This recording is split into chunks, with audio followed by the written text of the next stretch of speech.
ଆମେ ରବି ଋତୁରେ ଏହି ଚାଷ କରିବା ପାଇଁ ପ୍ରବର୍ତ୍ତାଇ ଚିନାବାଦାମ ଚାଷ ହୋଇଛି। ପ୍ରାରମ୍ଭିକ ପର୍ଯ୍ୟାୟରେ ଚିନାବାଦାମ ଫସଲ ଭଲ ଅବସ୍ଥାରେ ରହିଛି ଏବଂ ରୋଗପୋକ ଦାଉରୁ ରକ୍ଷା କରିବା ପାଇଁ ହେକ୍ଟର ପ୍ରତି 800 ଟଙ୍କା ଚାଷୀଙ୍କୁ ପ୍ରୋତ୍ସାହନ ରାଶି ପ୍ରଦାନ କରିବାର ଏହି ଯୋଜନାରେ ବ୍ୟବସ୍ଥା ରହିଛି। ନୂତନ ଜ୍ଞାନ କୌଶଳରେ ଚିନାବାଦାମ ଚାଷ କରିବା ପାଇଁ କୃଷକମାନଙ୍କୁ କୃଷି ବିଶେଷଜ୍ଞମାନଙ୍କ ଦ୍ୱାରା ବୈଷୟିକ ପରାମର୍ଶ, ସୂଚନା ଓ ତାଲିମ ପ୍ରଦାନ କରାଯାଇଥିଲା। ଜିଲ୍ଲାର କୃଷକ ହିତାଧିକାରୀମାନେ ମଧ୍ୟ କୃଷି ଅଧିକାରୀମାନଙ୍କର ପ୍ରତ୍ୟକ୍ଷ ତତ୍ତ୍ୱାବଧାନ କ୍ରମେ ଉତ୍କଣ୍ଠା ଓ ଉତ୍ସାହର ସହିତ ଚିନା ଅମଳ କରିବା ପର୍ଯ୍ୟନ୍ତ ସମସ୍ତ କାର୍ଯ୍ୟକୁ କୃଷକମାନେ ସୁଚାରୁ ରୂପେ ପରିଚାଳନା କରୁଥିଲେ।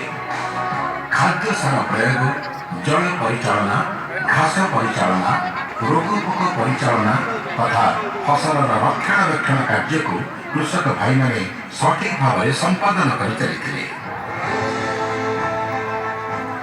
ସାଧାରଣତଃ ଚିନାବାଦାମର ବଜାର ଚାହିଦା ପୂରଣ କରିବା ସହିତ କୃଷକମାନଙ୍କର ଆର୍ଥିକ ମାନଦଣ୍ଡ ଚିନାବାଦାମର ପିଡ଼ିଆକୁ ଗୋଖାଦ୍ୟ ଆକାରରେ ବ୍ୟବହାର କରାଯାଇଥାଏ।